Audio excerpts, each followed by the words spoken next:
Va ora in onda Zoom, il drive time in mezzo ai fatti con Antonino Danna.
Buonasera a te Natalia, pensa che c'è ancora gente che oggi quando sente questo pezzo mi dice ho pensato a te, questo significa segnare un'era. Amici miei, ma non dell'avventura, buonasera, siete sulle magiche onde di Radio Libertà, questo è Zoom, il drive time in mezzo ai fatti, io sono Antonino Danna e questa è la puntata numero 1114 di oggi, martedì 13 gennaio dell'anno del Signore 2026, cominciamo la nostra trasmissione, vi ricordo date il sangue, in ospedale serve sempre, salverete vite umane, chi salva una vita umana salva il mondo intero. Secondo appello radiolibertà.net, fesso chi non lo legge, perché vi perdete un bellissimo giornale online dove ci sono liberamente il direttore responsabile Giovanni Sallusti, gli Autodafé di Giulio Cainarca, la rassegna stampa di Semivarin, videopillole e molta altra bella roba ancora. Quindi radiolibertà.net is the place to be. 340-670-9659 per le vostre zappe o WhatsApp che dir vogliansi, 0292947222 quando lo dirò io, anche perché ragazzi per il telefono, anche perché la storia, signore e signori, sta per bussare ancora una volta alle nostre porte. Il presidente Donald Trump un paio di ore fa ha scritto su Truth Social il seguente messaggio indirizzato ai manifestanti in Iran. Ve lo voglio leggere molto rapidamente perché il presidente Trump ha scritto: continuate a protestare, riprendetevi le vostre istituzioni, mettete da parte i nomi degli assassini e dei violentatori perché pagheranno un grosso prezzo, un prezzo salato. Ho cancellato tutti i meeting con i funzionari iraniani fino a quando l'uccisione senza senso di innocenti non finirà. L'aiuto sta arrivando, signore e signori. Quindi, mentre tutto questo accade, tra l'altro, è iniziato da qualche minuto a Gerusalemme una riunione del gabinetto di sicurezza del governo israeliano. Tema del giorno un eventuale attacco da parte dell'Iran e tema del giorno B un'eventuale cooperazione con gli Stati Uniti d'America in caso di attacco alle infrastrutture iraniane. In tutto questo, domani il regime degli Ayatollah, che cerca di darsi una, come possiamo dire, un'apparenza di legalità che non ha, il regime degli Ayatollah ha ben pensato di mettere a morte un ragazzo di 26 anni che si chiama Erfan Soltani. Non si sa per quale motivo egli sia stato condannato, gli hanno fatto un processo farsa che è durato appena 2 giorni, lo ammazzeranno domattina e tra l'altro la famiglia ha ricevuto solo una comunicazione stringata dal governo, lo potrete vedere poco prima dell'impiccagione, perché sì, quei galantuomini, si fa per dire, ti impiccano se tu osi ribellarti contro Dio, chiaramente. Ma adesso, perché quello è il governo di Dio, come dicevano loro quando hanno preso il potere nel 1979, ma adesso, implacabile come sempre, Pierluigi Magnaschi con Diritto e Rovescio. Natalia, buon lavoro e grazie, vai. Mentre centinaia di città in Iran erano piene di manifestanti che chiedevano la fine del regime degli Ayatollah, sfidando le pallottole della polizia, il leader supremo Khamenei pubblicava un post su X che ha del surreale. Questo post dice, tra virgolette, Trump dovrebbe sapere che di solito i tiranni e gli oppressori come il faraone Nimrad, Reza Karl, Mohammed Reza e i loro simili, quando erano ai culmini del loro potere furono rovesciati. Anche lui lo sarà. Fine della citazione. Sembra una profezia sul suo destino personale del mullah. Viene infatti postata proprio mentre il suo popolo, a grande maggioranza, accusa proprio lui, Khamenei, di essere un tiranno e un oppressore e cerca di abbattere. Benissimo, grazie come sempre all'immenso Pierluigi Magnaschi e naturalmente non possiamo che essere d'accordo con lui, quantomeno per la megalomania accecata dal potere di Khamenei. Tra poco noi avremo il Qui Parlamento con l'onorevole Eugenio Zoffili, parleremo della questione del contingente per l'operazione Strade Sicure, perché naturalmente i recenti fatti di cronaca ci hanno ricordato che non siamo tutti gente per bene là fuori e di conseguenza a maggior ragione c'è bisogno di maggiore controllo. Ma adesso sigla di Qui Parlamento. Grazie Natalia. Qui Parlamento. E do il bentornato all'onorevole Eugenio Zoffili. Buonasera. Buonasera, buonasera. Una buonasera a lei e agli ascoltatori di Radio Libertà. Allora, caro onorevole, strade sicure, ci vuole un bel contingente. A che punto siamo? Assolutamente sì, la posizione della Lega è un tema di dibattito, come sapete, come sanno i nostri ascoltatori, la posizione della Lega è assolutamente chiara. Proprio giovedì verrà avviato l'iter della nostra risoluzione per aumentare, potenziare e mantenere l'operazione Strade Sicure, ovvero l'impiego dei militari dell'esercito italiano nei luoghi sensibili, negli aeroporti, nelle stazioni, nelle città, per aumentare il livello della sicurezza, della nostra sicurezza per tutti i cittadini. Certo. C'è chi non la pensa come noi. Immagino, ma senta, siccome qua siamo dalla parte della legalità e delle persone per bene, più o meno quanto personale in più ci vorrebbe per Strade Sicure? Ma adesso attualmente l'organico è 6.800 con 800 dei nostri bravi militari dell'esercito italiano impiegati nelle stazioni per stazioni sicure, almeno 3.000. È intervenuto anche il sottosegretario al Ministero dell'Interno Nicola Molteni proprio nelle ultime ore, e lui ha portato come dato il dato di almeno 3.000 unità per arrivare a 10.000 militari impiegati in questa operazione, in cui noi crediamo molto e che stiamo difendendo anche all'interno della maggioranza di centrodestra. Certo.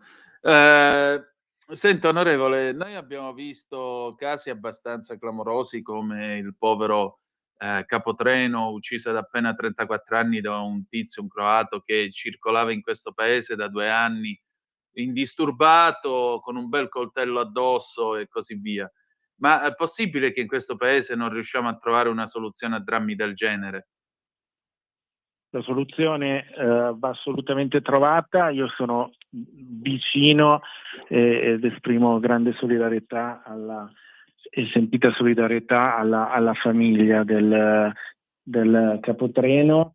Le soluzioni al lavoro per contrastare la criminalità, la soluzione, in questo caso stiamo parlando di strade sicure, è sicuramente quella non di cancellare l'operazione, ma di mantenerla e di aumentare il numero di militari impiegati, così come quello che sta facendo questo governo è l'aumento degli organici delle forze dell'ordine. In 3 anni sono stati assunti 42.500 operatori delle forze di polizia, oltre 13.000 all'anno, e questa implementazione sta assolutamente continuando. Quindi la ricetta è aumentare le divise, è aumentare le forze di polizia, le forze dell'ordine, e di certo non tagliare. Chiaramente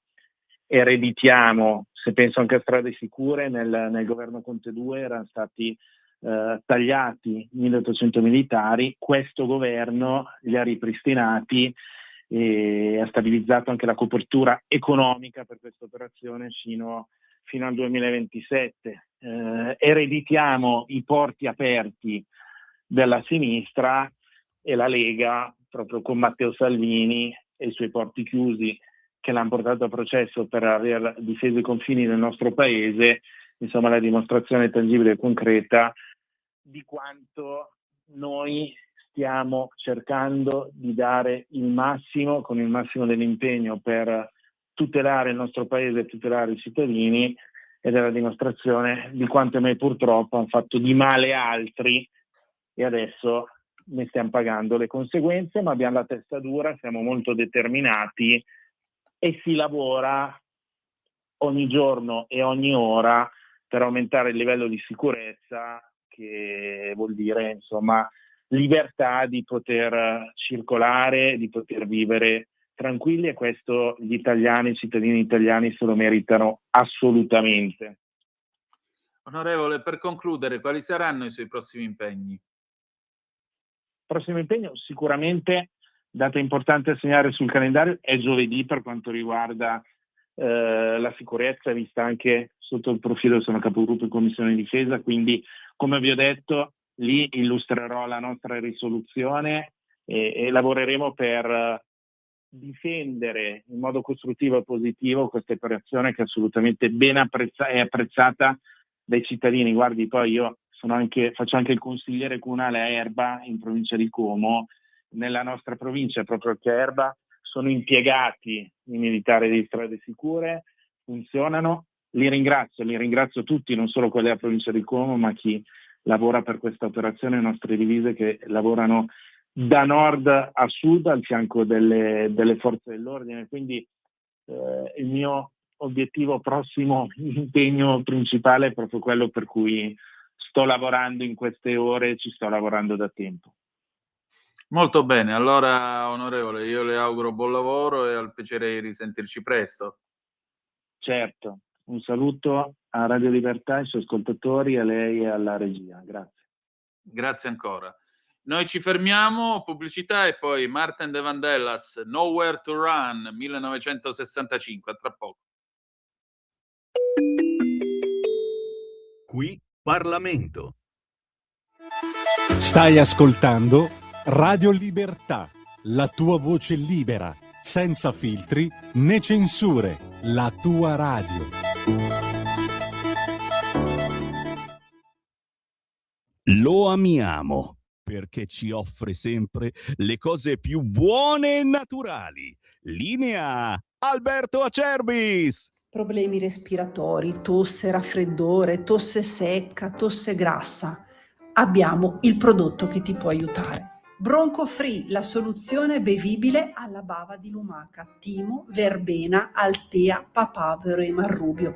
Un insieme di erbe e di prodotti che aiutano a sciogliere il catarro e a favorirne l'espettorazione in maniera naturale. La tosse è un meccanismo espulsivo naturale che il nostro organismo mette in atto quando all'interno delle nostre vie respiratorie entrano virus, entrano batteri, entrano sostanze che il nostro organismo ritiene dannose.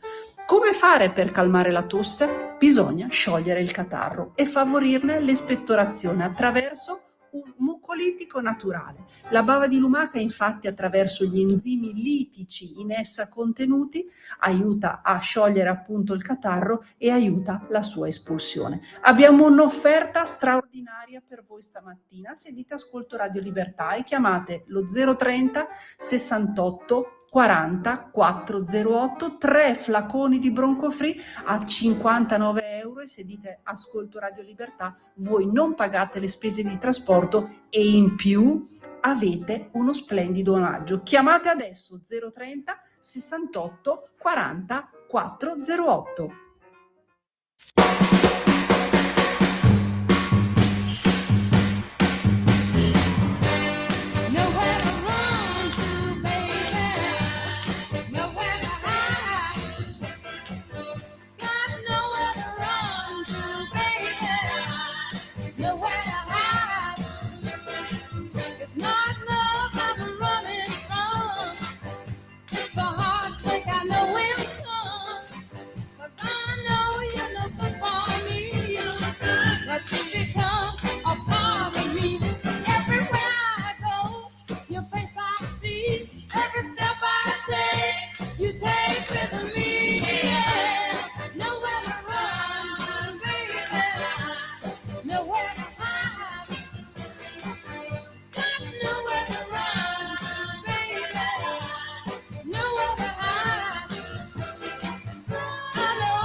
Va ora in onda Qui Parlamento, l'attualità politica dalla viva voce di deputati e senatori. Va ora in onda Scuola di Magia con Claudio Borghi Aquilini.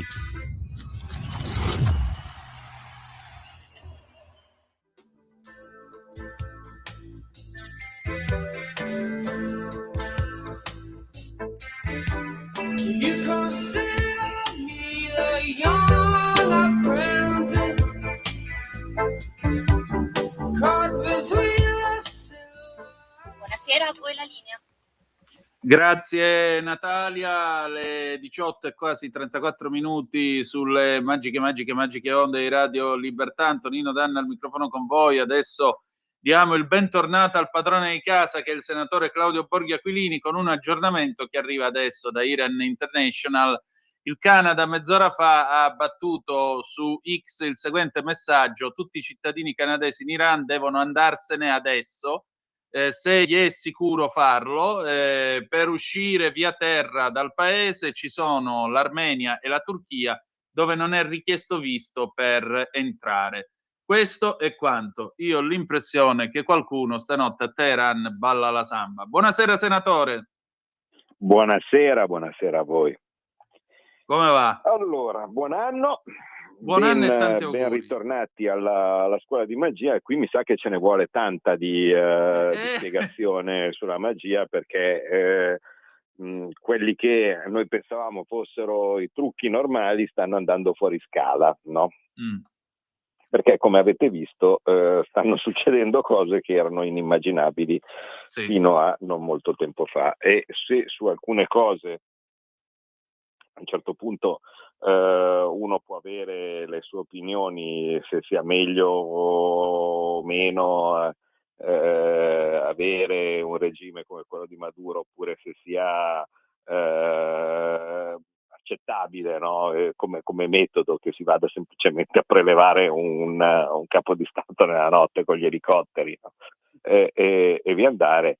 Per quello che riguarda l'Iran, in ogni caso siamo di fronte a migliaia di morti, perché se il regime stesso ne ammette 1000,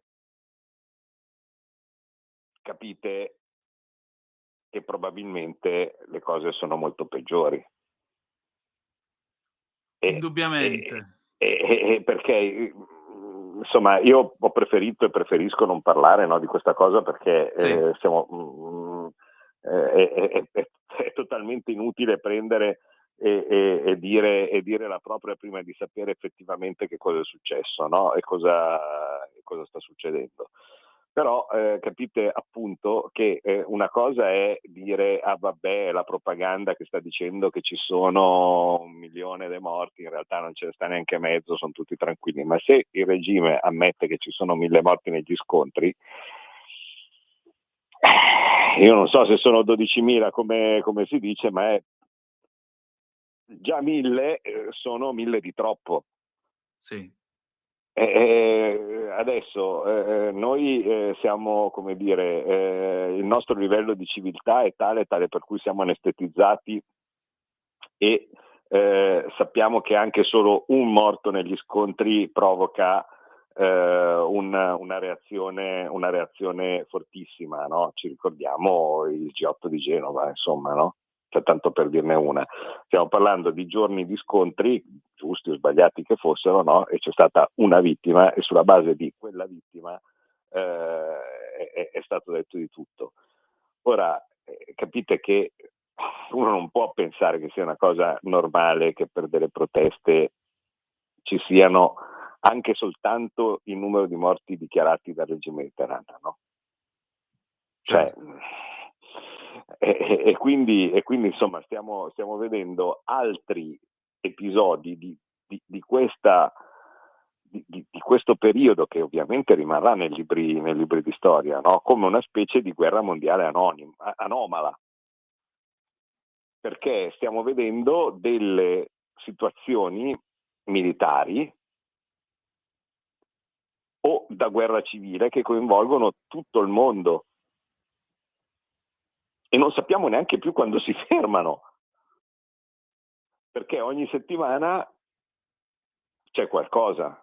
Adesso noi oggettivamente possiamo essere sicuri che settimana prossima non ci sia, che ne so, la Cina che fa qualcosa su Taiwan? A questo punto. Capito? E quindi veramente c'è un domino che non so fino a che punto veramente possa fermarsi, e quindi diciamo che spetta a noi in questo momento essere molto molto molto prudenti, e e tenerci stretta, diciamo così, una neutralità che ci siamo conquistati con la nostra Costituzione dopo la fine della Seconda Guerra Mondiale e dobbiamo continuare a tenerci stretti, nonostante qualcuno che invece sembra che ogni tanto si diverta o si divertiva, no, partendo dalla questione ucraina a giocare al risico. Ecco, non sai mai, quando cominci a ragionare in termini di guerra, conflitti e così di questo tipo, sai dove inizi, non sai mai dove finisci. E quindi, tenuto presente che dal mio punto di vista l'unico modo di vincere una guerra è non combatterla, bisogna stare molto molto attenti, perché quando vengono a saltare questi equilibri mondiali, poi è complicato, ecco. Complicato rimettere assieme prima che si trovi un altro tipo di equilibrio. Comunque, insomma, in questo clima non dei migliori, noi dobbiamo fare un mini recap di alcune cose importanti che sono successe. Prego. Prima cosa, e anche in questo caso abbiamo un trucco di magia interessante, che è la sostituzione nella notte, no? O altrimenti detta la manina, no? Allora, la manina noi l'abbiamo vista all'opera nel decreto Ucraina. Il decreto Ucraina, per intendersi, è quello che da 4 anni consente al governo italiano di mandare degli aiuti anche militari all'Ucraina. La questione è ovviamente particolarmente spinosa, perché stiamo parlando di una situazione tale per cui credo che se tu vai a parlare a 100 persone per strada, 70, ma forse anche 80, dicono che noi non dobbiamo mandare neanche un bottone all'Ucraina. Ma non perché ci sta antipatica l'Ucraina, semplicemente mi verrebbe da dire buona parte della motivazione spazia da o un pensare che non sia la soluzione giusta, e io sono dentro in questa categoria. Cioè io molto semplicemente ho dichiarato da tanto tempo che fermare una guerra mandando armi è la stessa roba che fermare l'incendio mettendo la benzina, no?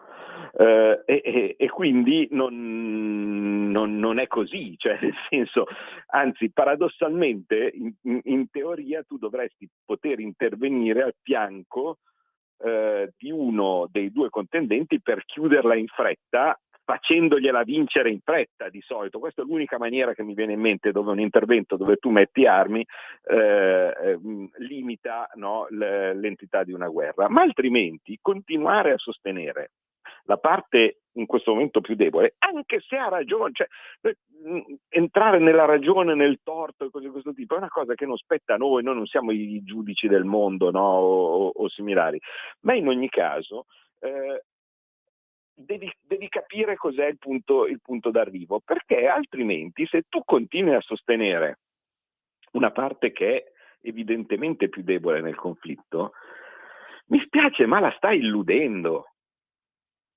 La stai illudendo di poter ottenere la sperata vittoria e cose di questo tipo, e il risultato sono e saranno più morti da tutte e due le parti.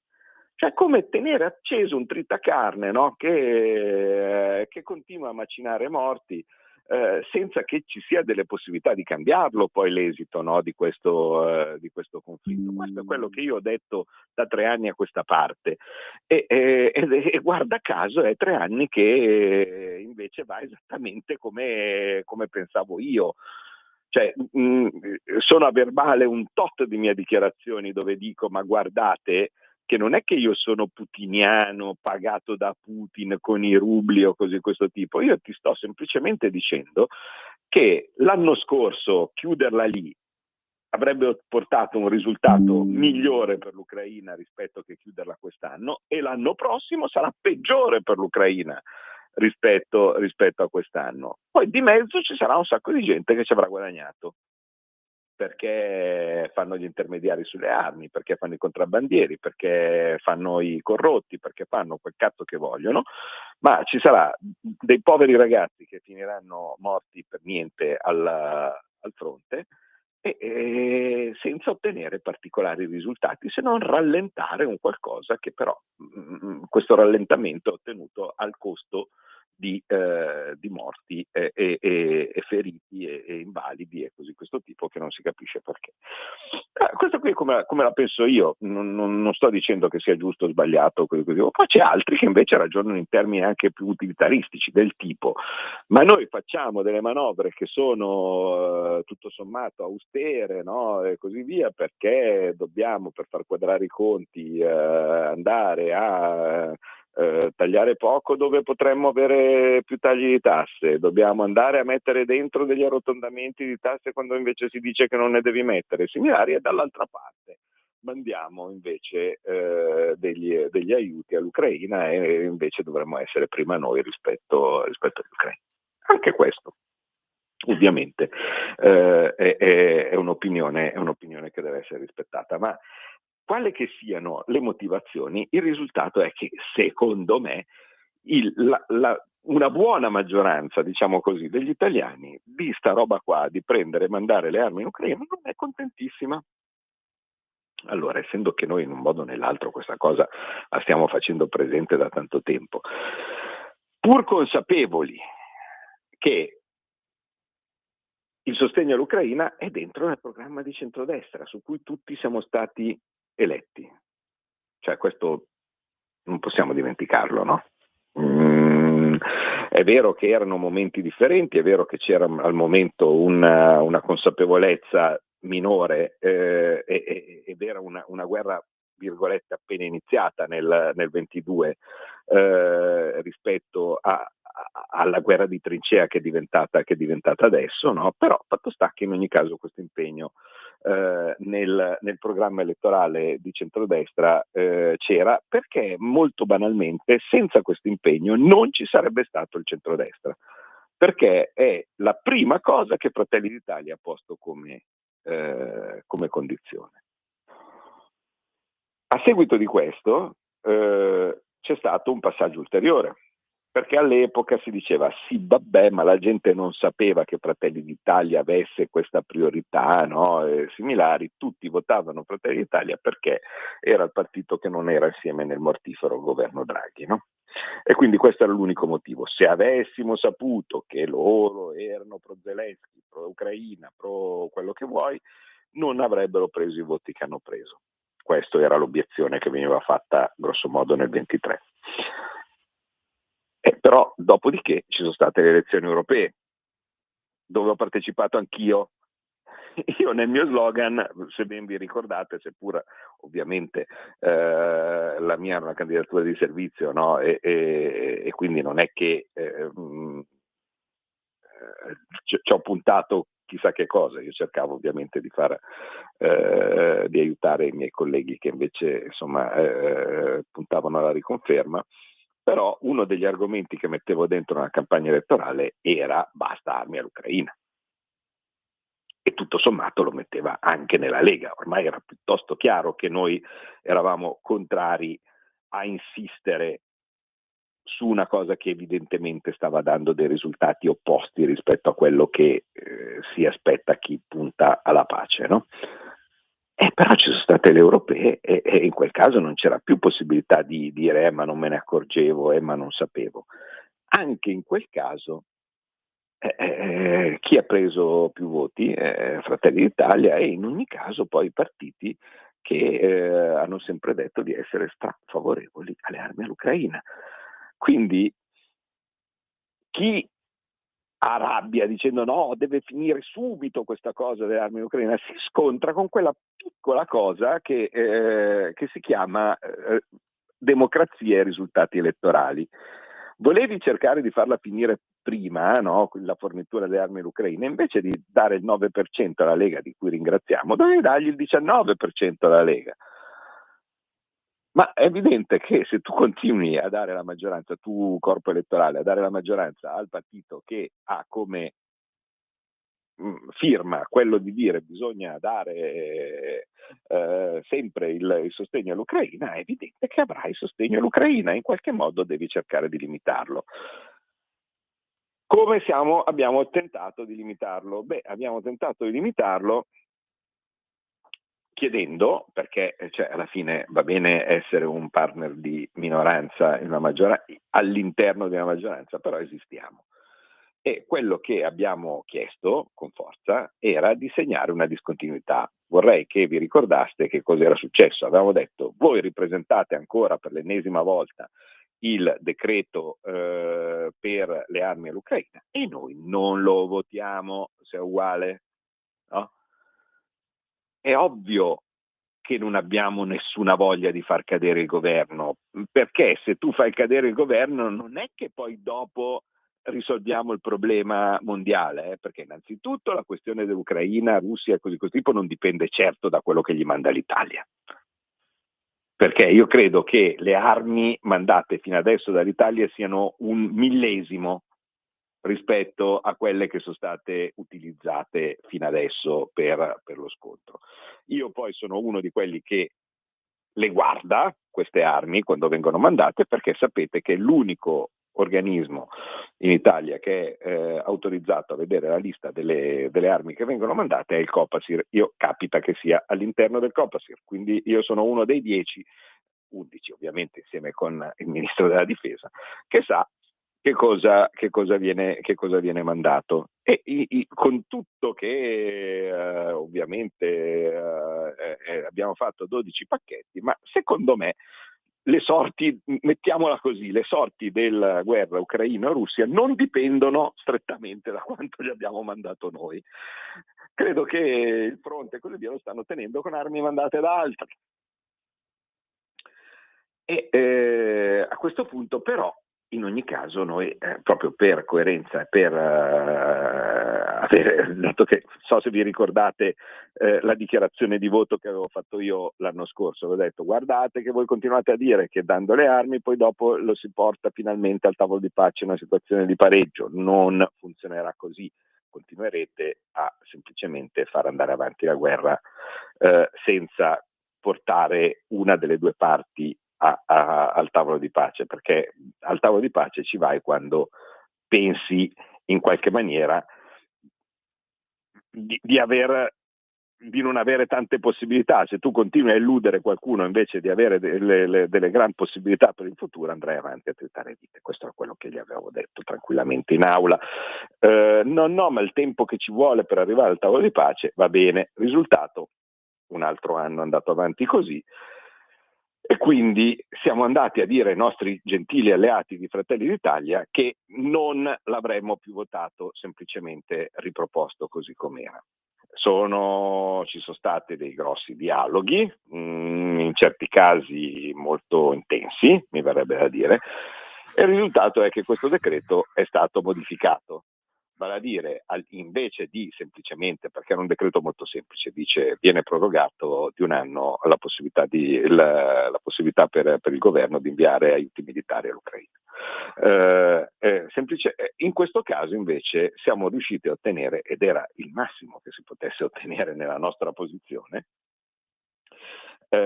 il fatto che venisse scritto che per la prima volta da quando è iniziata questa questione, che viene prorogato la possibilità di mandare degli aiuti all'Ucraina, che devono avere come priorità aiuti alla popolazione civile, quindi aiuti civili, aiuti di difesa, aiuti di sanità e similari, per cercare di, diciamo così, concentrare quel poco che possiamo fare come sollievo alla popolazione civile, che sappiamo benissimo ogni tanto viene colpita da qualche missile.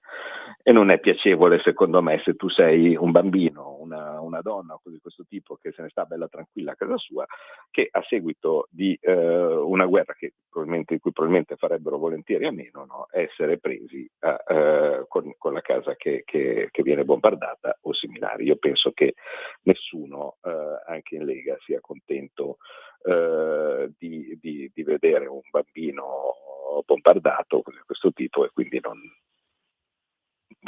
se noi possiamo vedere come modifica di un qualcosa che era oggettivamente contrario, secondo me, alla nostra vocazione di neutralità, spostarlo quanto più possibile ad aiuti civili ci sembrava il modo migliore per poterlo definire. Ottenuta, e non è stato facile, questo cambiamento del decreto.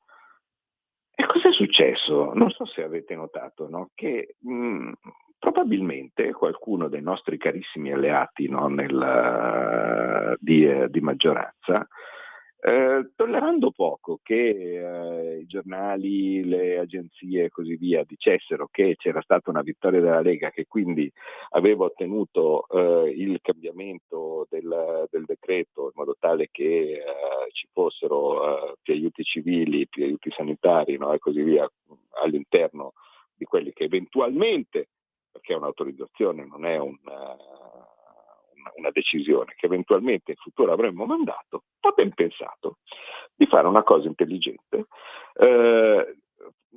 facendo così che il giorno del Consiglio dei Ministri, senza dire un cazzo a nessuno, hanno ben pensato di cambiare il titolo del decreto. Il testo è rimasto quello che era concordato, ma nel titolo, dove ovviamente, sempre per rimarcare una differenza, era stato tolto la parola militari, quindi un decreto per la fornitura di aiuti civili, apparecchiature e così via alla popolazione dell'Ucraina, ma ci hanno rimesso dentro militari, attaccandosi al fatto che non era stato discusso. No? Ma non lo so neanche a cosa si attaccavano, pensavano probabilmente di essere più svegli del mazzo. Il risultato nessuno lo sapeva, perché nel Consiglio dei Ministri viene letto il testo del provvedimento ed era quello concordato, e intanto però dal punto di vista della comunicazione è venuto fuori da tutte le parti, la Lega l'ha presa in quel posto perché ecco che rispunta la parola militari nel titolo del decreto. Ora capite che ci vuole una grande pazienza, cioè una grande pazienza, perché l'istinto ovviamente è di mandare tutti a cagare. Però se tu sei un uomo di Stato devi avere grande pazienza, perché le conseguenze di mandare tutti a quel paese sono pesanti. Questo significa che dobbiamo ingoiare tutto? No, non significa che dobbiamo ingoiare tutto. Adesso quel decreto arriva in Parlamento per la conversione e vediamo un attimo che farci. Io non posso anticipare niente, ma è probabile che si richieda molto semplicemente che quegli accordi che non sono stati rispettati quel giorno lì vengano rispettati adesso. E mi sembra minimo,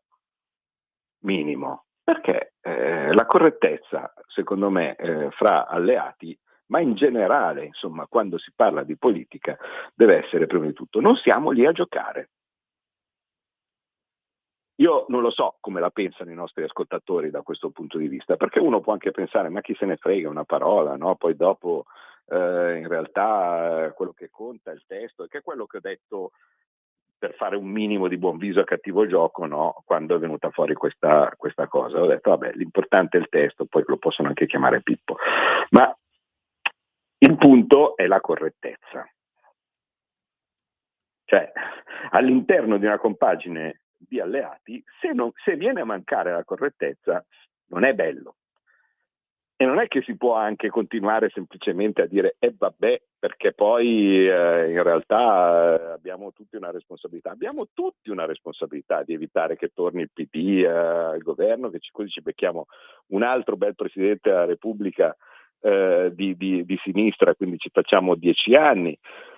con non si sa chi, con Gentiloni che il giorno dopo che diventa Presidente della Repubblica regala il mare alla Francia o così questo tipo, che ci mettiamo Zan, Ministro della Famiglia, cioè non si può immaginare che diamine succede se la volta che che dovesse tornare la sinistra al governo. Altro che il catasto, altro che la patrimoniale, altro che il Green Pass e così questo tipo. Viene fuori il disastro. E chi pensa che ogni tanto sento qualcuno dire ma non vedo poi sta gran differenza. No, vi posso assicurare che la vedreste, la differenza fra questo governo e uno di sinistra. Ma ciò non toglie che però bisogna fra alleati essere corretti. E quella cosa purtroppo non è stata piacevole, non è stata sicuramente una cosa tale per cui si può fare spalluccia. Aggiungo un'altra cosa che non va bene come metodo, no? Questo sempre giusto per capire che bell'ambientino mi tocca gestire, perché qua mi sembra veramente che in troppi non capiscono o non si rendono conto di cosa sono normalmente i rapporti che ci devono essere fra persone. E arriviamo al mitico Mercosur.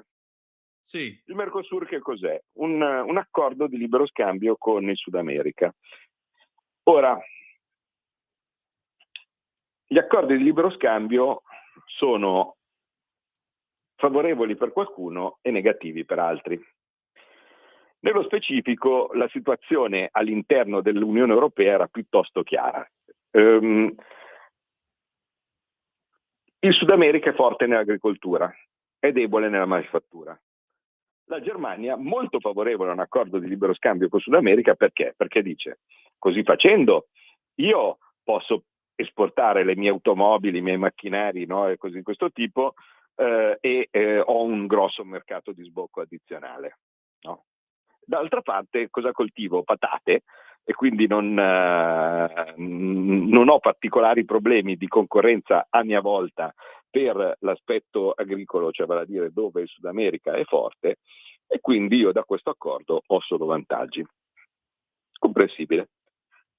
Dall'altra parte c'era la Francia, che invece ha beni di lusso, che tanto quelli sui dazi e sulle tariffe sono molto relativi, dall'altra parte però è molto forte sull'agricoltura. E quindi dice no, non sono d'accordo. Io alla fine avrò piccoli vantaggi per la mia parte produttiva industriale, che non è particolarmente sviluppata, e dall'altra parte invece rischio di avere dei seri problemi per quello che riguarda la mia parte di concorrenza con l'agricoltura, e quindi sono contrario.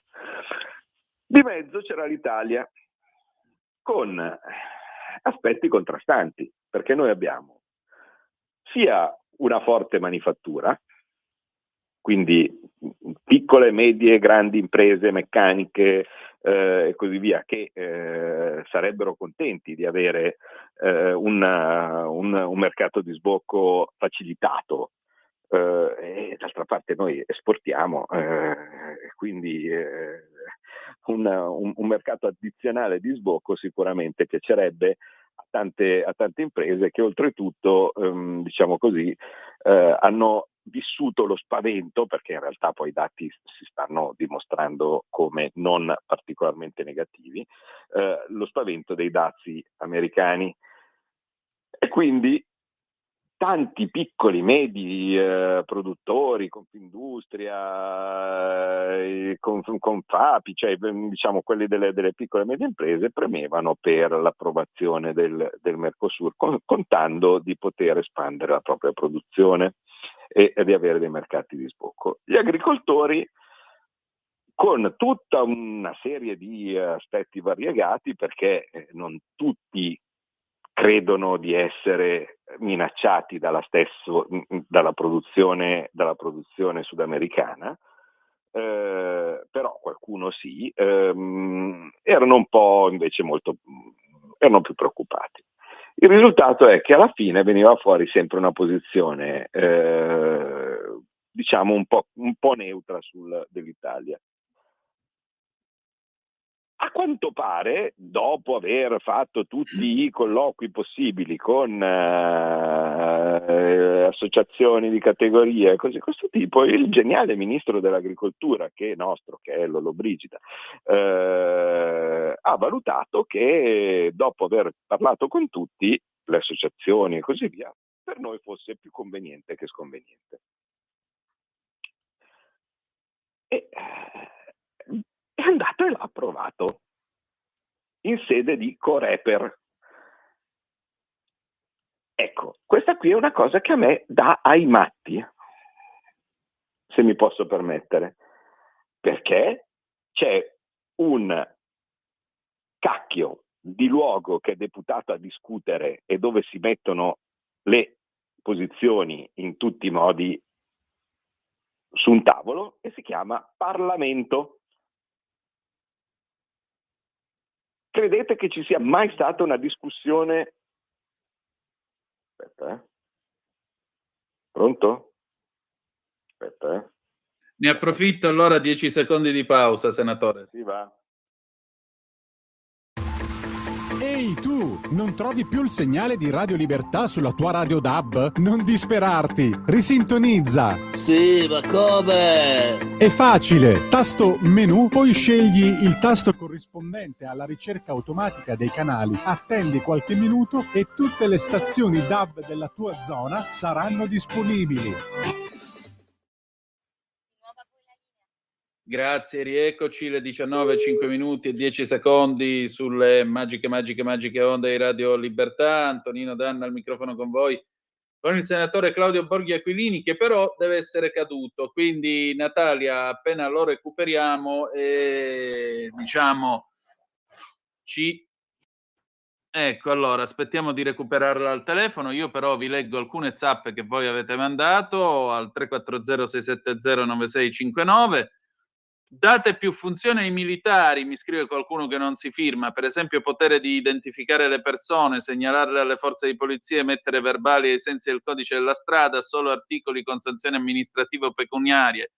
Chiedo questo perché ho assistito all'inutilità della presenza dei militari quando 2 persone hanno attraversato i binari dei treni, passaggio a livello abbassato, e non hanno detto né fatto niente. Temo che possa essere un boomerang per la Lega se i militari non possono fare nulla. Ce li manda tutti Anita, questi sono quasi tutti della nostra Anita. Allora, complimenti al senatore della Lega, sempre Anita, è giusto far modificare il titolo del decreto e richiamare tutti alla correttezza. C'è un abisso tra responsabilità e la serietà con cui la Lega fa la politica e tutti gli altri alleati e non. Apprezzo moltissimo, mi identifico in questa politica e in questo modo di vivere. Peccato che pochi osservano e quindi votano di conseguenza. Molto interessante questa trasmissione, grazie. Complimenti a lui. Ancora, sempre Anita, piuttosto che abbuffarci di cazzate alla TV, dovrebbero trasmettere trasmissioni e spiegazioni della realtà come questa che sto ascoltando. E poi per finire, Pierangela da Milano, sono d'accordo col senatore Borghi al 100%. Senatore, ben ritornato. Eccomi, scusate, se mi entrava una chiamata io devo essere, vedendo cosa sono i livelli di diciamo di cetrioli che volano, no? E cose di questo tipo, capite che devo essere sempre attento per vedere che rispondere al volo se per caso c'è qualcosa di urgentissimo. Certo. Era rimandabile, quindi sono ancora con voi. Siamo arrivati. Comunque i nostri ascoltatori le stanno dando ragione. Mi fa piacere, ecco, grazie. Poi magari apriamo un po' i telefoni, magari ne parliamo anche con qualcuno. Sì, 0292947222, il telefono è aperto da ora. Prego. Ecco, la questione è che su una situazione così importante, così delicata com'era e com'è appunto un accordo di libero scambio, che io vorrei che fosse chiaro. Io ho una mia idea. Secondo me gli accordi di libero scambio alla fine sono sempre una fregatura, perché c'è un problema banale che si chiama Unione Europea. all'interno di un'Unione Europea che ha 1.000.000 di regolamentazioni, dettagli, inculate, tale per cui il nostro povero imprenditore, il nostro povero lavoratore è sempre sottoposto, deve sempre inseguire a 100.000 moduli, dichiarazioni, bilancio di sostenibilità e qualsiasi altra cavolata, uno in giro per il mondo che non ha l'obbligo della benzina verde, dell'emissione, della pala eolica dentro nel cortile, così di questo tipo, prenderà e ti farà sempre costantemente fesso, perché quando un prodotto arriva sullo scaffale la gente tende a guardare quello che costa di meno, no? Non come è stata la filiera con cui è stato fatto e cose di questo tipo, no? Spesso e volentieri uno dice vabbè, guarda te, stiamo parlando di riso, cazzo vuoi che sia riso, questo qui costa di meno rispetto a quest'altro, no? Aspetta che prendo questo. Quindi e neanche mi risulta che sia possibile effettuare chissà quali controlli alla frontiera, tale per cui chissà che cosa, quanto, no? Quante ne abbiamo viste? Cioè, è presente quando uno dice l'invasione dell'olio tunisino, delle arance marocchine, no? E così di questo tipo. Certo, sono capace anch'io, no? Manodopera che non costa niente, zero controlli, e come faccio io a competere, no? di fronte a questo? Perché poi c'è anche l'argomento di chi ti dice però per il consumatore va meglio, perché ovviamente essendo che costa di meno gli conviene. Capite che è una delle cose più miopi del mondo, no? Ragionare così, perché io sto praticamente dicendo che che bello, guarda che meraviglia, io se importo questo bene costa di meno rispetto a quello che succede prodotto in Italia, ma qui sto creando disoccupazione. Cioè non si può essere così miopi, no? Di ragionare così, dicendo vabbè, ma tanto vince, è giusto che così io abbia qualcosa che costa di meno, perché così facendo io risparmio. Peccato però che questo modo di agire crea disoccupazione in Italia, e la disoccupazione in Italia prima o poi ti arriva nella giacca di chiunque ha pensato di avere questo vantaggio di breve termine, qualsiasi sia la tua professione, perché poi alla fine verrà fuori che più disoccupati non ci saranno soldi o clienti per la tua attività, che tu sia un architetto, che tu sia un panettiere, che tu sia un geologo, cose di questo tipo. È il risultato che avrai meno clienti, perché vivi in un paese di disoccupati, o quantomeno con più disoccupati, e quindi non va troppo bene questa cosa. Questo senza anche guardare poi gli aspetti relativi alla sanità, alla salute e il fatto di avere dei cibi che poi magari ti accorgi dopo un po' e stranamente finisce all'ospedale. Perché forse non erano esattamente sani o curati o tutelati così come lo sono i nostri. Quindi in ogni caso il sistema di libero scambio da un lato rischia di esporti alla concorrenza di gente con meno regole rispetto alle tue, e dall'altra parte anche chi come la Germania crede di poterla sfangare non si rende conto, secondo me, che con un sistema così come l'attuale, molto mobile, ma non ci mette niente la Cina a aprirti una fabbrica di auto a Manaus e dopo chiamarla Brasil Car, no? e così via, e partendo da lì esportare a te quello che tu credevi di poter esportare agli altri. Una volta che tu entri in un'area di libero scambio, saluti e dazi. E il risultato è che cosa? Che tu pensavi di fare il furbo e invece all'interno di un mondo così com'è l'attuale rischi di invece finire molto molto male. Quindi dal nostro punto di vista noi siamo contrari, no? E siamo sempre stati contrari proprio per questi motivi e continueremo ad esserlo. Capita magari di poter essere in minoranza, perché è evidente che nell'Unione Europea, tanto per dirne una, l'ultima volta che c'è stata una votazione sul Mercosur, noi abbiamo votato contro, Forza Italia ha votato a favore e Fratelli d'Italia si è astenuta, no? Questo è giusto per capire com'è l'andazzo. se Fratelli d'Italia per motivi suoi decide o si sposta dal lato del sono a favore, è evidente che la maggioranza è da quel lato lì, e poi tu puoi pestare tutti i tuoi pugnetti, ma non la puoi bloccare. Io ogni tanto leggo delle cose ridicole, perché voi non lo puoi fermare, ma se tutti sono d'accordo, perché non è che poi all'interno della maggioranza ci sono solo questi, cioè, fossero tutti contrari, no, e noi siamo decisivi, vabbè, magari in linea del tutto astratta, no, anche se non mi va di andare a votare con l'opposizione, no, però uno dice vabbè, forse avrei potuto, no? Ma non è questo il caso, perché poi fuori, no, da Calenda, al PD e cose di questo tipo, sono tutti favorevoli, no, a ste cacate qua del Mercosur e similari. Per cui in ogni caso, finché c'è una maggioranza di gente, secondo me sbagliando, che è a favore, è complicato pensare di poterla fermare. Ma è il metodo che è sbagliato.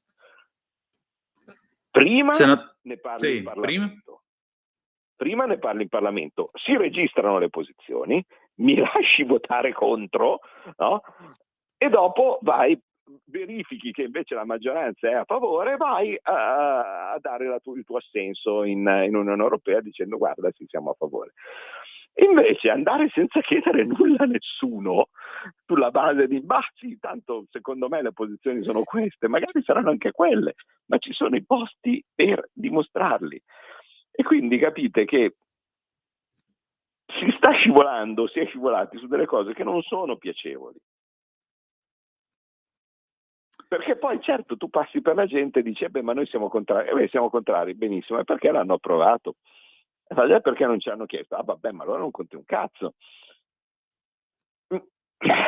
Sì, ma la domanda successiva è tu dove eri alle elezioni, però. Purtroppo la domanda successiva è quella, ma è antipatico, perché così facendo dice ma allora tu dai la colpa all'elettore. E non sto dando la colpa all'elettore, semplicemente tante volte l'elettore mi chiede delle cose impossibili sulla base della forza che mi ha dato. Certo. No,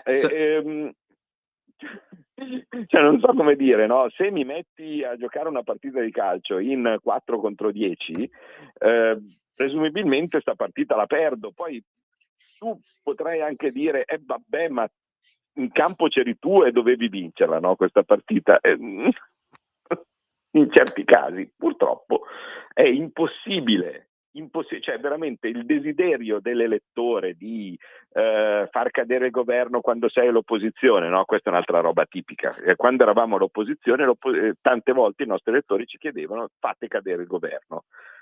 Ma tu, se tu stando all'opposizione avessi il potere di far cadere il governo, le elezioni dovresti puntare a perderle, non vincerle, no? Chiaro. Quindi noi abbiamo fatto cadere il governo Draghi l'unico momento in cui ci si è aperto uno spiraglio. Senatore, ci sono... Perché? Perché i 5 Stelle all'epoca, vi ricordate, avevano detto che non votavano una cosa, e allora noi ci siamo infilati dentro subito nel cuneo e il governo Draghi è caduto, e sono stato felicissimo in quel momento di farlo cadere. Potevo farlo prima, no? Quindi bisogna stare attenti, perché ci sono alcune cose che sbagliamo, perché quante ne abbiamo sbagliate, no? In certi versi. Altre cose che invece sono oggettivamente impossibili, ma all'interno del possibile o impossibile, invece una cosa possibile è cercare di, diciamo, all'interno di una maggioranza, richiamare gli alleati a un livello di correttezza che noi tendiamo ad avere sempre. Qualcun altro ogni tanto se la dimentica.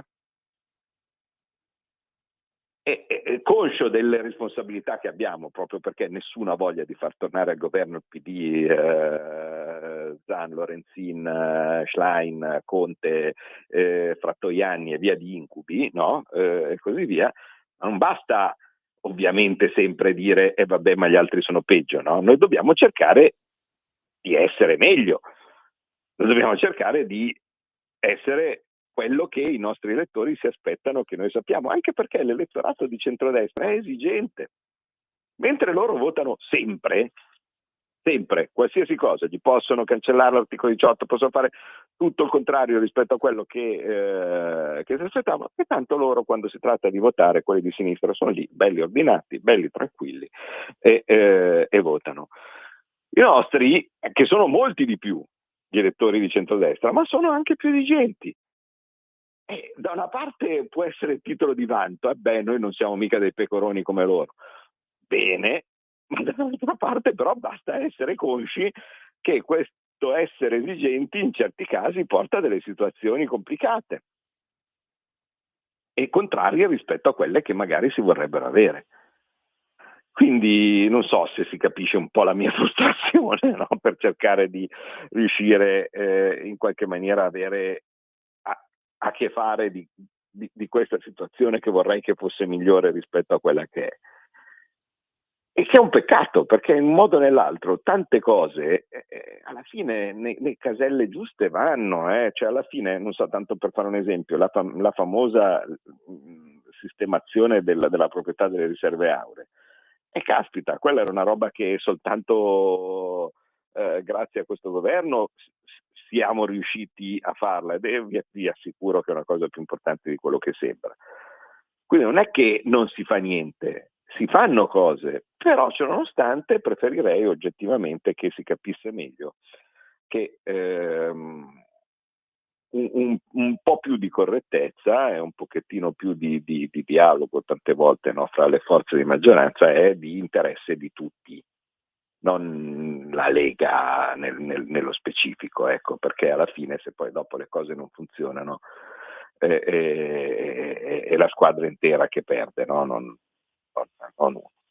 Quindi insomma va bene, prendetevelo un po' come un piccolo sfogo personale, ma da una parte è un aggiornamento doveroso che vi devo per come stanno andando le cose e similari, quindi si portano a casa dei risultati, ma dall'altra parte per come la vedo io le cose potrebbero essere fatte meglio determinate situazioni e un po' ve le ho spiegate. Dall'altra parte però bisogna tenere presente che bisogna stringere i denti, e anche se per caso ci sono cose che non ci piacciono, bisogna tenere presente che ci sono tante cose in gioco, e una delle prime cose in gioco, poi vediamo se ci sono domande a cui rispondere o similari, è il referendum sulla giustizia.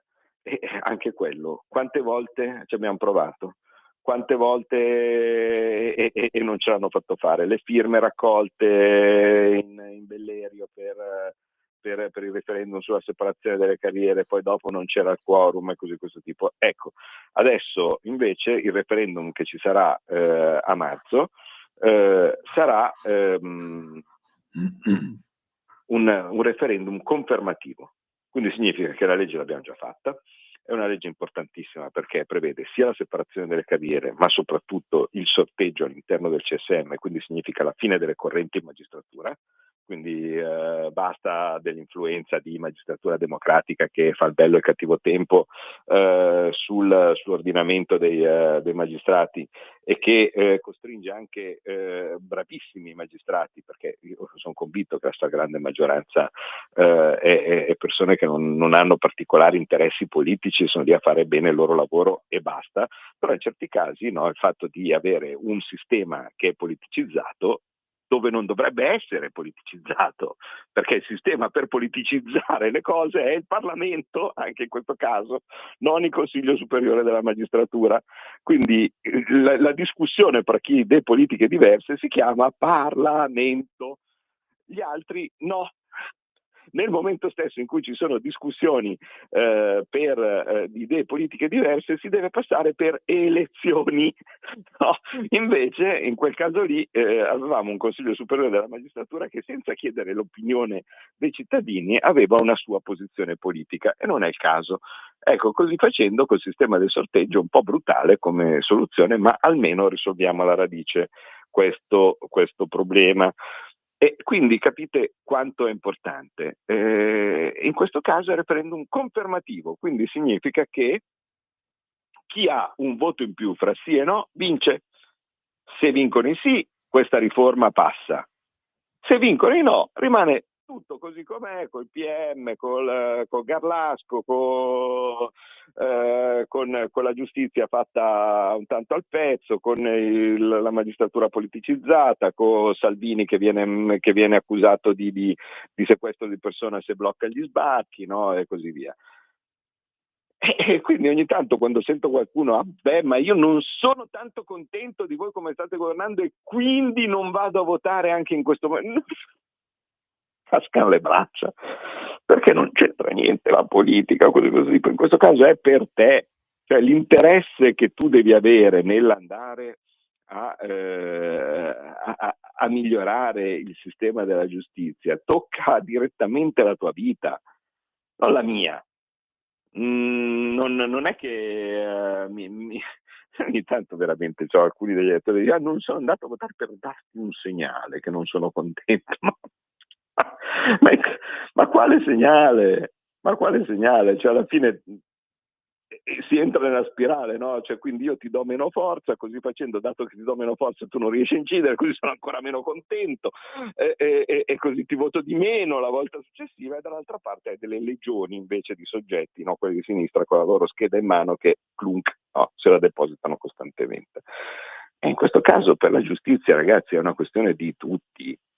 Veramente una questione di tutti, non è una questione di Lega, di Fratelli d'Italia, dei 5 Stelle o così di questo tipo, è una questione di tutti, è una battaglia di civiltà che serve molto banalmente per dare più potere ai cittadini, perché se noi diamo più potere a parti dello Stato che non sono soggette al vostro controllo e al vostro voto, ma voi alla fine ne avete di meno. E poi dopo succedono le cose che dice, ma com'è che succedono queste cose e tu non riesci a cambiare? Com'è che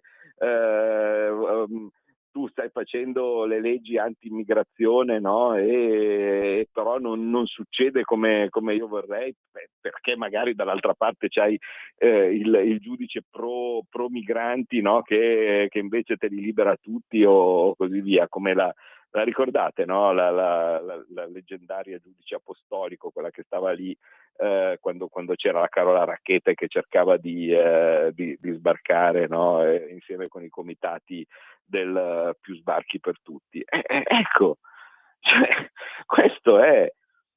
Per cui molto, molto banalmente tenetevi pronti, perché tutti dovete votare, tutti, cioè nel senso non è che normalmente adesso avete visto le regionali, quindi tutti a vedere se in Veneto si votava piuttosto che in Campania, piuttosto che in Puglia. No, ecco, in questo caso invece tutta Italia può andare a votare e preparate già da adesso, preparatevi il certificato elettorale, perché tutti, anche quelli che magari non stanno votando da chissà quanto tempo per la riforma della giustizia, devono votare. Quindi è questo che io dico, ci sono tante cose importanti, giochiamocela al meglio. E per voi che siete, diciamo, i nostri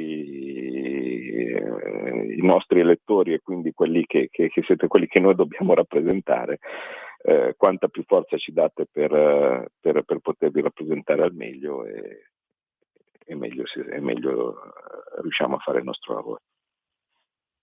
Senatore, qui ci sono un bel po' di WhatsApp che sono arrivati mentre lei parlava. Vado in ordine di apparizione. Roberto da Chieri: tutto bello, tutto ok, però per più forze dell'ordine, ma secondo me non si risolve nulla. Il punto è che non ci devono essere clandestini e marmaglie in giro.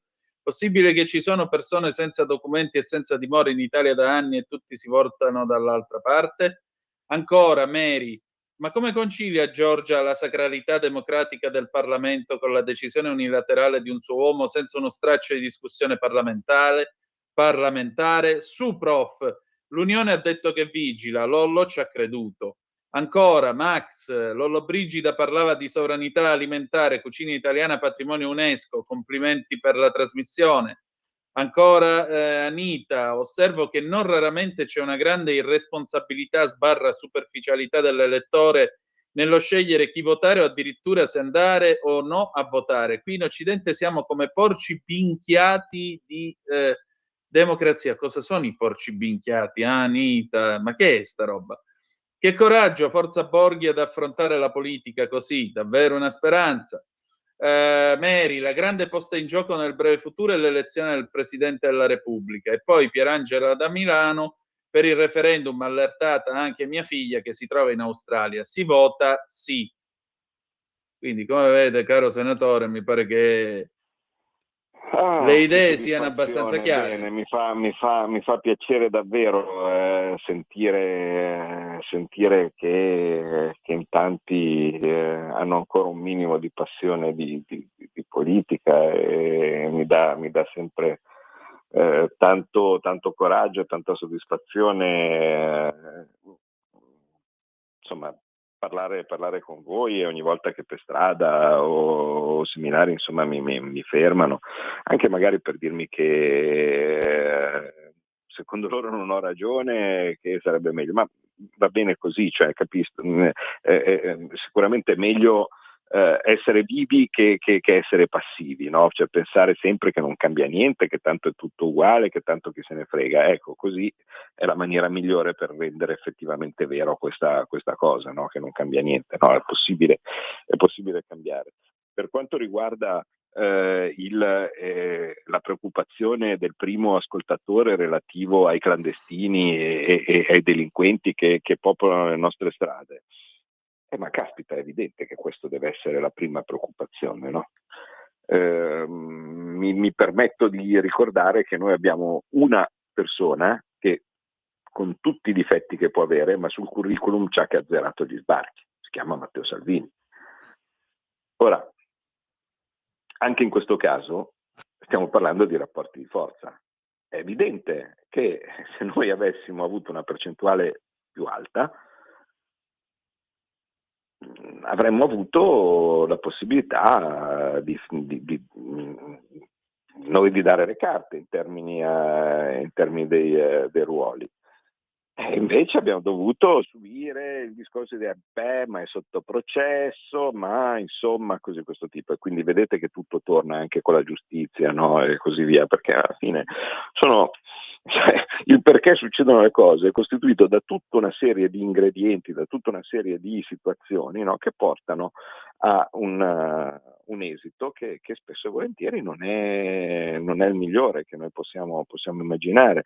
Ecco, ora io non lo so se in questa legislatura, adesso che è definitiva l'innocenza di Salvini, ci sia tempo per cambiare, ma di sicuro noi dobbiamo iniziare già da adesso mentalmente a lavorare per Matteo Salvini, ministro dell'Interno.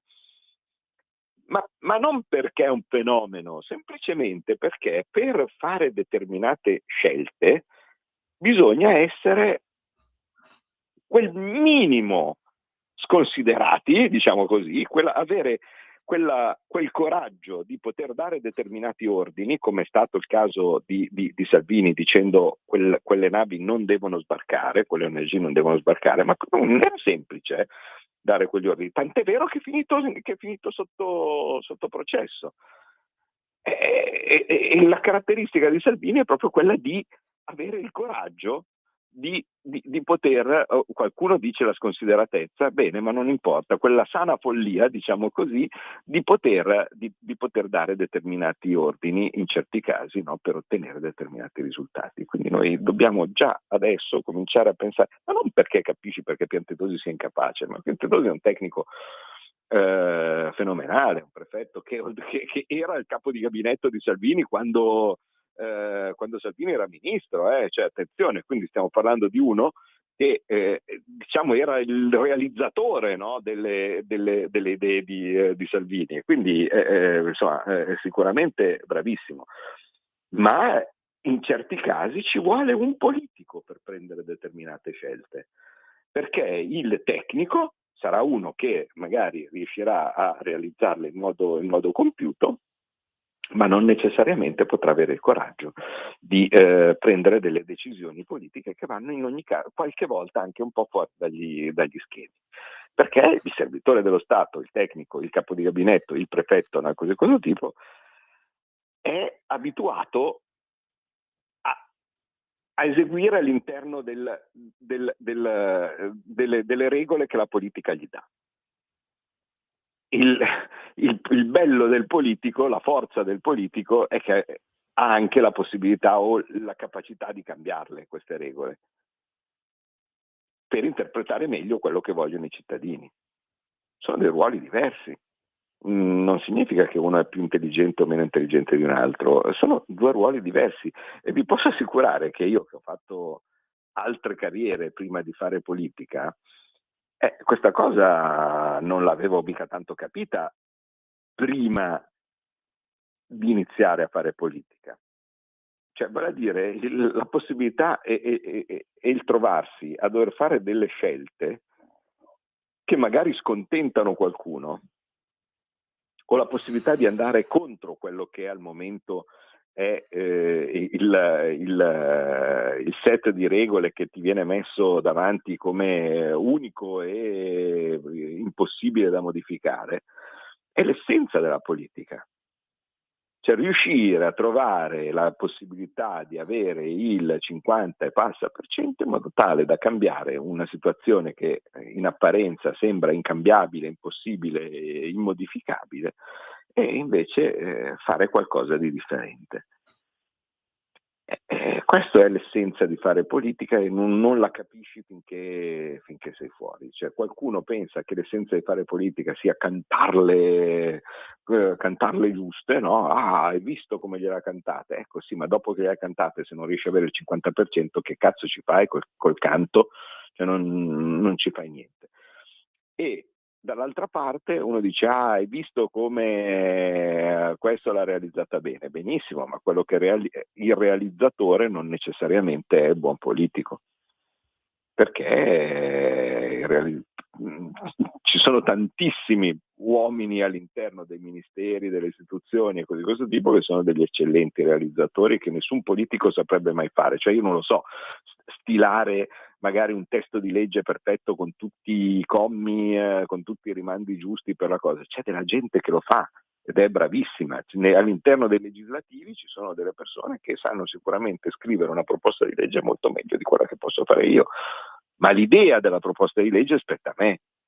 E perché l'aspetta a me? Perché sono migliore? No, perché prendo sulle mie spalle l'incarico che mi è stato dato, no? E cerco di farlo al meglio, e l'incarico che mi è stato dato è quello di rappresentarvi. Quindi io devo registrare quello che volete fare voi, no? Quello che voi cittadini, devo cercare, date le condizioni, di attuarlo. L'unica cosa che poi vi dico è che, insomma, spero di avervi dato anche un minimo di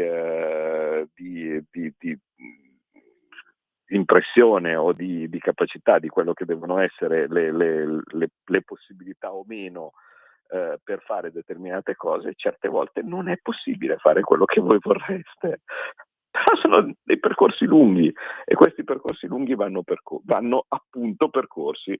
Immaginate che sull'oro ci ho messo 11 anni da quando mi sono reso conto, perché questo il problema dell'oro me ne sono reso conto, ci sono i video che ogni tanto posto, no? Nel 2014, sono riuscito a risolverlo nel 2025.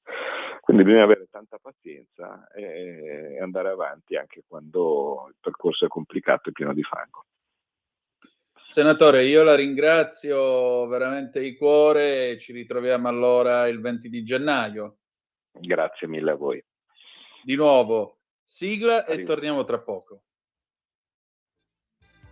Avete ascoltato Scuola di Magia.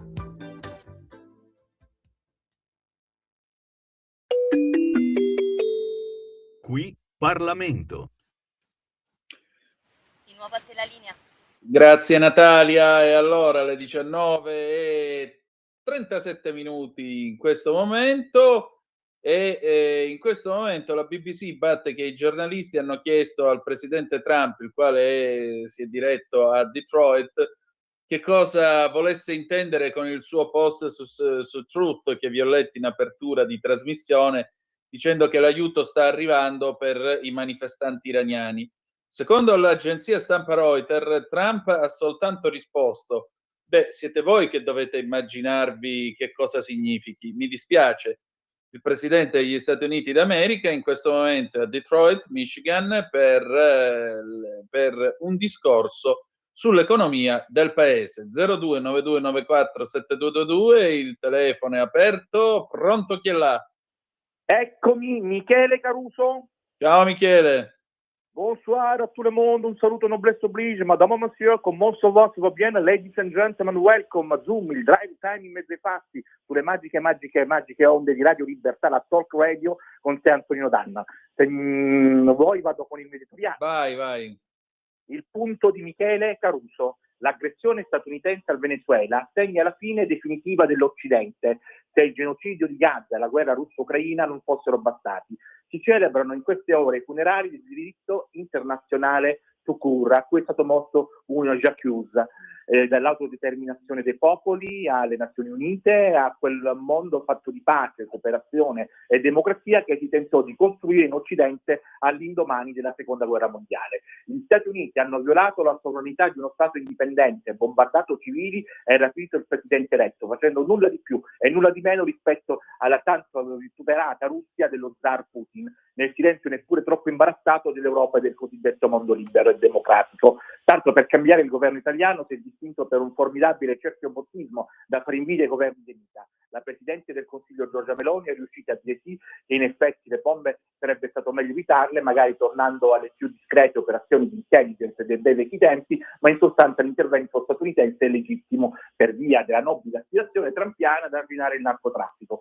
Insomma, il servilismo, la subalternità italiana nei confronti dell'USA per giustificarne l'imperialismo e la politica di potenza, aggiunto all'esportazione della democrazia financo alla lotta al traffico di droga, in spregio al senso del ridicolo, peraltro visto che lo stesso presidente Trump l'ha subito smentita dichiarando che la sua intenzione è quella di assumere il controllo del petrolio venezuelano. In sostanza, dopo aver assolto Israele per il genocidio a Gaza, ora Meloni e compagni assolvono anche gli Stati Uniti per le bombe su Caracas. Invece la Russia resta brutta e cattiva, forse perché a differenza degli Stati Uniti, prima di violare uno Stato sovrano con le bombe aveva tentato fino all'ultimo istante di far rispettare gli accordi di Minsk che garantivano la neutralità dell'Ucraina e la fine delle persecuzioni contro i russofoni del Donbass. La coerenza vige sovrana. D'altronde, secondo il nostro fulgido ministro degli esteri, la farnesina Antonio Tajani, il diritto internazionale vale fino a un certo punto e il punto lo decide l'Occidente, naturalmente, segretamente Trump con l'Europa al traino.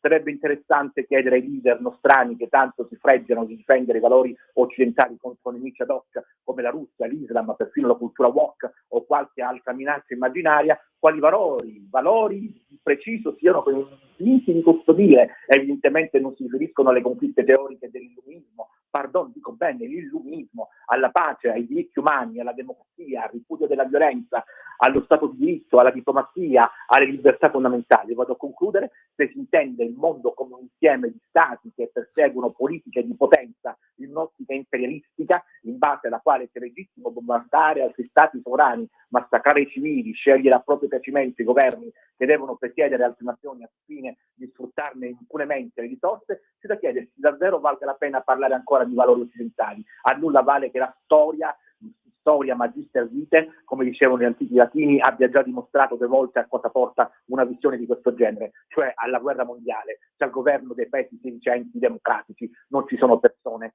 che abbiano studiato. Da Michele Caruso, grazie e buona serata.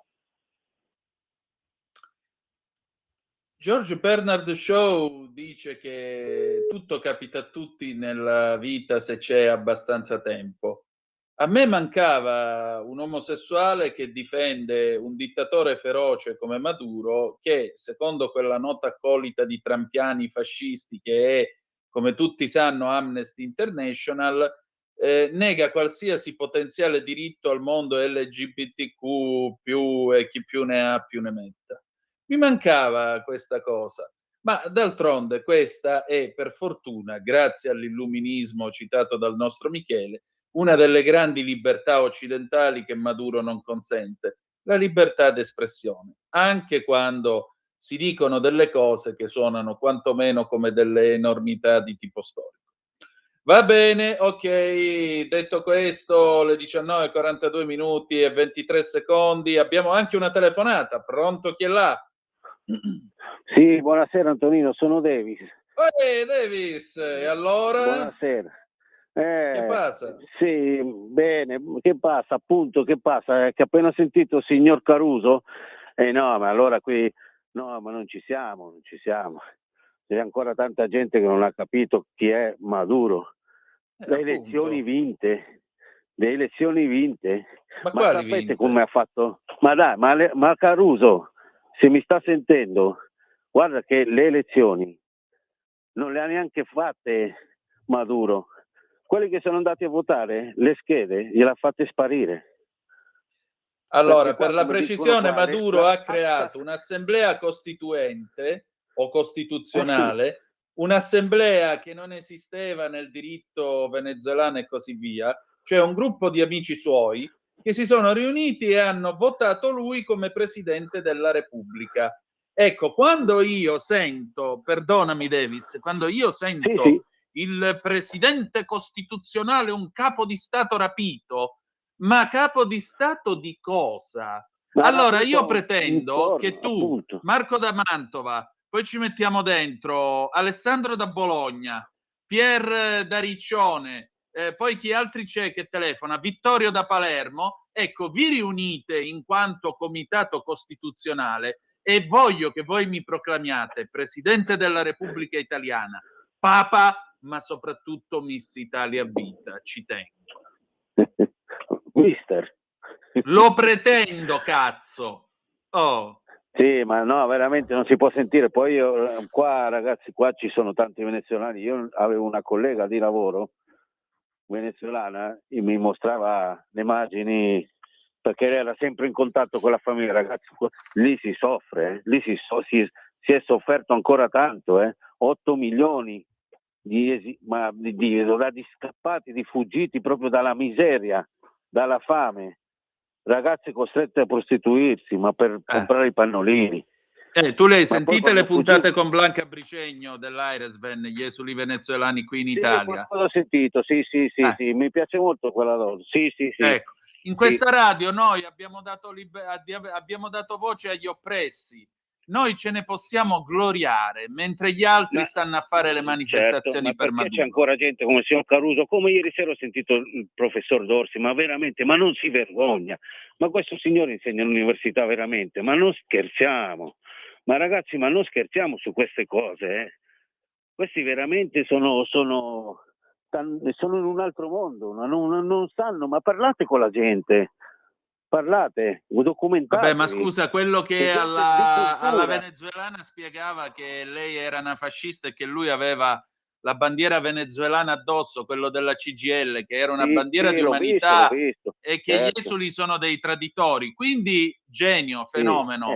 Se gli esuli sono dei traditori, Sandro Pertini che lavava tassì esule in Francia negli anni 30 e Giuseppe Saragat che faceva il commerciante di vino negli anni 30 sempre in Francia, sono due traditori anche loro? Punto di domanda.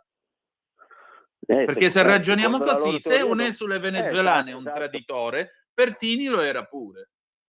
Se ragioniamo così, sì, ma non si tratta di traditori, si tratta appunto gente che scappa da una dittatura, altro che traditori.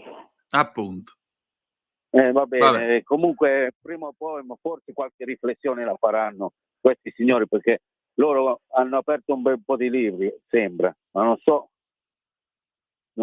che succo hanno estratto, non lo so. Vabbè, i libri li abbiamo aperti pure noi, come vedi, e qualche domanda ce la poniamo pure noi, non ti preoccupare. Però va bene. Mando un abbraccio, Antonino. Complimenti. Ciao, fratello. Per il tuo programma, anche per quello dell'Alfa. Io ho sentito anche stamattina, mi è piaciuto tanto. Grazie, grazie tante. Un abbraccio grande. Un abbraccio, buonasera. Ciao. Buonasera. Allora, bella gente, noi per questa sera abbiamo finito. Appuntamento domani sera 18:05 trattabili sulle magiche onde di Radio Libertà. Che dire di più? Che io vi ringrazio, vi saluto, alle 20 aria fritta, se avete voglia di divertirvi un po', e se no vi ascoltate i Cugini di Campagna, Buonanotte stanotte del 1982, e ricordate che the best is yet to come, il meglio deve ancora venire. Vi ha parlato Antonino Danna, buonasera.